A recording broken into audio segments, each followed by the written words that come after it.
অস্ট্রেলিয়ার মাটিতে top and T20 ক্রিকেটে বাংলাদেশ এমার্জিং টিমের প্রতিনিধিত্ব করবেন সাব্বির রহমান। সাব্বিরকে নিয়ে কথা বলতে গেলে অনেকেই একটা বিষয় মনে করেন যে সোশ্যাল মিডিয়া ট্রেন্ডে গা ভাসিয়ে তাকে নিয়ে কথা বলা হচ্ছে কিনা, কিন্তু সত্যি কথা বলতে ইন রিসেন্ট টাইমসে সাব্বির যেসব জায়গায় খেলেছেন, আপনি যদি বাংলাদেশের অন্যান্য প্লেয়ারদের সঙ্গে কম্পেয়ার করতে চান তাহলে একটা বিষয় খেয়াল করে দেখবেন, ক্রিকেটীয় দৃষ্টিকোণ থেকে সাব্বির যখন ব্যাটিং করেন, যতটুকু ব্যাটিং করেন, যতক্ষণ ব্যাটিং করেন, তার ব্যাটিং শৈলীর জায়গাটা বেসিক এবং বডি ব্যালেন্স সব কিছু কোলাবো করলে সাব্বিরের ব্যাটিংটা দেখলে আপনার কাছে মনে হয় যে ওকে, কেউ একজন ব্যাটসম্যান আছেন যিনি আসলে ওই জায়গাটা ডমিনেট করতে এসেছেন। এখন কোনো দিন তিনি সফল হবেন, কোনো দিন সফল হবেন না।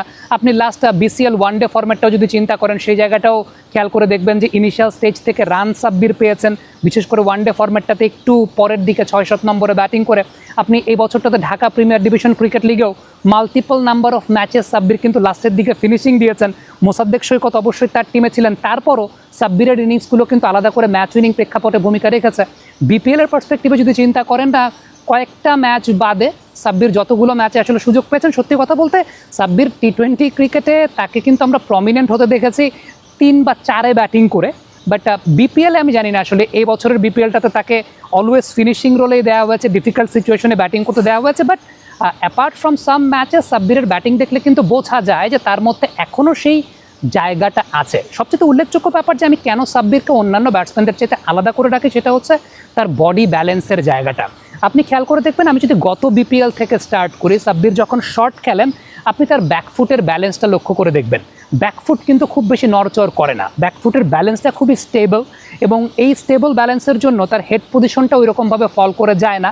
এবং যত শট তিনি খেলেন, ব্যাকফুটের বেস, ব্যালেন্স, এই সব কিছু অন্যান্য যে কোনো ব্যাটসম্যানের চাইতে আপনাকে আলাদা করে সাব্বিরের ব্যাটিংয়ের প্রতি মনোনিবেশ করতে আসলে বাধ্য করে। ইভেন অ্যাজ এ কমেন্টেটর যখন বিপিএলে আমরা কমেন্ট্রি করি বা বিসিএলে আমরা কমেন্ট্রি করি, সাব্বিরের ব্যাটিং একটা আলাদা করে দৃষ্টি আমাদের কারে because of his body balance. এখন বাংলাদেশের ইন রিসেন্ট টাইমসে ব্যাটসম্যানদের টেকনিক্যাল ত্রুটি খুঁজতে গেলে অনেক বেশি টেকনিক্যাল ত্রুটি পাওয়া যায়, হেড পজিশন ফল করে যায়, বডি ব্যালেন্স ঠিকমতো থাকে না। আপনি মানে শট খেলার পরে মাথা থেকে পা পর্যন্ত স্ট্রেট লাইন টানলে আপনি ওই রকমভাবে ব্যাটসম্যানদের ওই জিনিসটা পান না। বাট সাব্বিরের আপনি 99% ক্ষেত্রেই দেখবেন যে আপনি মাথা থেকে পা পর্যন্ত শট খেলার পরে স্ট্রেট লাইন টানলে there is a straight line, মানে বডি ব্যালেন্সটা এত শক্ত। আমি সাব্বিরকে এটা ব্যক্তিগতভাবে জিজ্ঞেস করেছিলাম যে ব্রো, মানে এই বডি ব্যালেন্সটা আসলে মেনটেন হয় কিভাবে? মানে আমরাও যখন ক্রিকেট খেলি আমাদেরও মানে শর্ট খেললে ব্যাকফুট সরে যায়, ব্যাকফুট স্টেবল থাকে না। সো সাব্বির একটা ছোট টিপস দিয়েছিলেন, ওটা পার্সোনালি আমাকে দিয়েছিলেন, আমি সেটা আপনাদের সঙ্গে শেয়ার করি। সেটা হচ্ছে অনেক ওয়েট বল পাওয়া যায়, 500 বা 600 গ্রাম ওজনের ওয়েট বল পাওয়া যায়। সাব্বির ওই ওয়েট বলগুলো দিয়ে অনেক বেশি মাত্রায় প্র্যাকটিস করেন। যেটা হয় কি, আপনি যখন মানে 500-600 গ্রাম ওজনের ওয়েট বল দিয়ে প্র্যাকটিস করবেন, আপনি স্পোর্টস ইকুইপমেন্টের দোকানে এটা ইজিলি পাবেন, তখন আপনার এই বডি ব্যালেন্সটাও অনেক বেশি মাত্রায় মানে ক্রিয়েট হয়।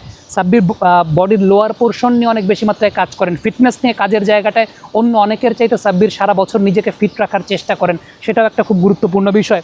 ইভেন আরেকটা বিষয় আমি যদি বলি, সেটা হচ্ছে লাস্ট বিসিএলে একটা বিষয় আমরা একটা কথা প্রায়ই বলি যে অফের বল লেগে টেনে খেলে বাংলাদেশের ব্যাটসম্যানরা। এখন এটার আমরা সমালোচনাটা কখন করি, যখন অফের বল লেগে টেনে খেলতে গিয়ে ব্যাটসম্যান পারে না। অফের বল লেগে টেনে খেলতে চায় কিন্তু টাইমিং হয় না। But Sabbir is that kind of batsman যিনি অফের বল লেগে টানলেও টাইমিং প্রপারলি হয়। That is because of the body balance, কারণ তার বডি ব্যালেন্সটা অলওয়েজ স্টেবল থাকে। আপনি দেখবেন যে লাস্ট বিসিএলের একটা ম্যাচের এক্সাম্পল যদি দেই, যে অফের বল লেগে টেনে তিনি খেলছেন এবং তিনি প্রপারলি টাইমিং করছেন। এখন আপনি যদি অফের বল লেগে টেনে খেলে প্রপারলি টাইমিং করতে পারেন, দেন দ্যাটস ইউর ক্রেডিট। প্রবলেমের জায়গাটা হচ্ছে আমাদের ব্যাটসম্যানরা অফের বল লেগে টেনে খেলতে গিয়ে ব্যাটে লাগাতে পারেন না, টপেজ হয়ে আউট হয়ে যান, দ্যাটস দ্য থিং। বাট সাব্বিরের ক্ষেত্রে ব্যাপারটা আসলে সেরকম হয় না। সো আমার কাছে ব্যক্তিগতভাবে মনে হয় যে সিলেক্টররা এই সুযোগটা সাব্বিরকে দিয়েছেন।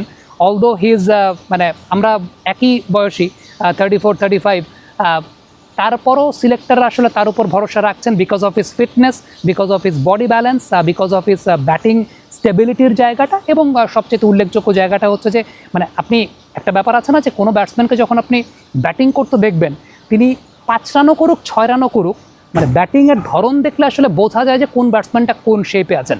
একজন ব্যাটসম্যান হয়তো 30 বা 40 রান করলেন, বাট তার ব্যাটিংয়ের মধ্যে আপনি কাপাকাপি দেখবেন। বাট সাব্বিরের 8-10 রানের মধ্যে আপনি ওইরকম কাপাকাপির জায়গাটা দেখবেন না। That means he is stable. এখন আমি সবসময় একটা কথা বলি যে সাব্বির যদি আসলে সিরিয়াস হন ক্রিকেটটা নিয়ে, অলদো তিনি এটা পরবর্তী সময় আমাকে বলেছেন যে আমি সবসময় সিরিয়াস থাকি, বাট এটা আমার একটা অ্যাজ আ ওয়েল উইশার তার ক্ষেত্রে কথা, যে ক্রিকেটটাকে নিয়ে সাব্বির যদি সিরিয়াস থাকেন, আমার মনে হয় যে ন্যাশনাল টিমে কামব্যাক করানোর ক্ষেত্রে কোনো কিছু সে জায়গাটা বাধা হতে পারে না। বিশেষ করে আমাদের রিসেন্ট পাইপলাইনের যে অবস্থা থাকে, ওই কোয়ালিটির বোলিং অ্যাটাক ফেস করার পার্সপেক্টিভ বিবেচনা করলে সাব্বিরের যে স্টেবিলিটি এবং বডি ব্যালেন্সের জায়গাটা অ্যাজ আ ব্যাটার, সেটা আমার কাছে মনে হয় যে অন্য অনেকের চাইতে বেটার।